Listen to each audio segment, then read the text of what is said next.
Assalamualaikum warahmatullahi wabarakatuh. Kesempatan kali ini saya akan memperbaiki alat ukur tensimeter yang analog, walaupun sebenarnya ada beberapa macam, ada 3. Yang pertama, ada yang menggunakan air raksa. Yang pertama itu biasanya yang paling presisi, cuma ukurannya lebih besar. Itu biasanya digunakan untuk mengkalibrasi yang tensimeter yang digital, jadi yang menggunakan pompa biasanya seperti itu. Terus yang kedua adalah yang ini. Terus yang ketiga itu yang menggunakan LCD dan pompa elektrik, itu yang digital. Jadi ada 3 setahu saya.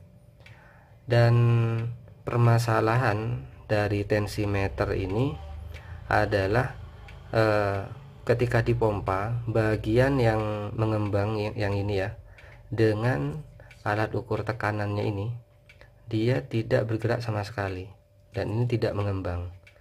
Untuk namanya sendiri di sini agak susah penyebutannya. SPHY-G manometer, lah pokoknya intinya tensimeter, alat ukur tekanan darah biasanya.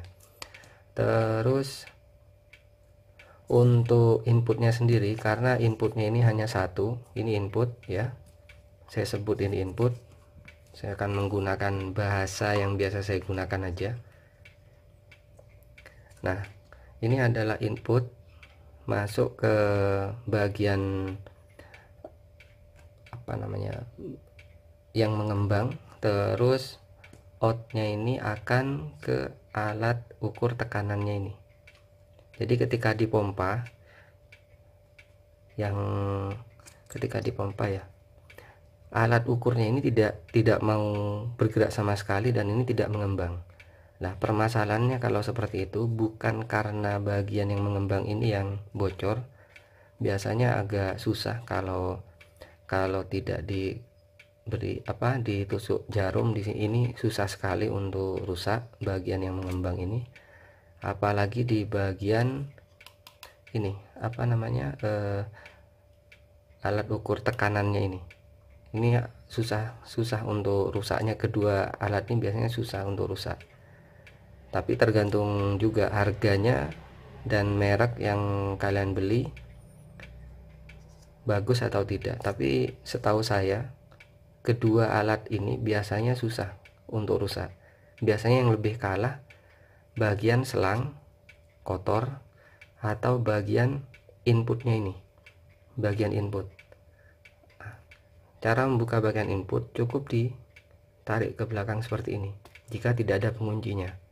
Jadi sebelum membuka bagian yang depan, yang utama ini, kita buka yang bagian yang belakang ini dulu. Pastikan tidak kotor ya, pastikan tidak kotor. Terus di bagian paling belakang ini ada semacam bola besi ini, seperti klaker ya. Nah yang ini, dan ini biasanya yang tersumbat atau dia ini tidak bergerak, bisa ke belakang atau ke depan. Jadi dia tidak bunyi seperti ini. Nah, kalau tidak bunyi kita harus bersihkan terlebih dahulu. Kita bersihkan bisa menggunakan obeng atau lidi, itu bisa. Yang penting nanti dia bunyi seperti ini, berarti ini sudah normal. Sambil dibersihkan di bagian ini juga kita bersihkan kalau bisa. Nah, setelah ini bunyi kita pasang lagi. Kita pasang seperti ini karena ini fungsinya untuk meloloskan udara dan memblok udara. Jadi ketika dipencet ini dia bisa dilihat kan ya, ketika kita pencet bolanya itu dia akan ke belakang.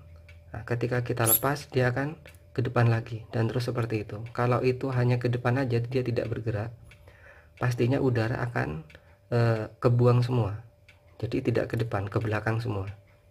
Jadi seperti itu masalahnya, biasanya seperti itu. Dan bisa juga di bagian sini tersumbat, tapi jarang sekali, rata-rata di bagian ininya biasanya.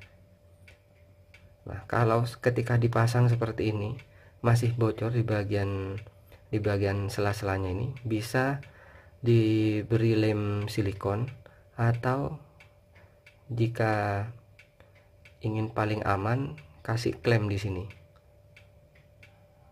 kawat klem biasanya. Nah, itu benar-benar bisa ngunci.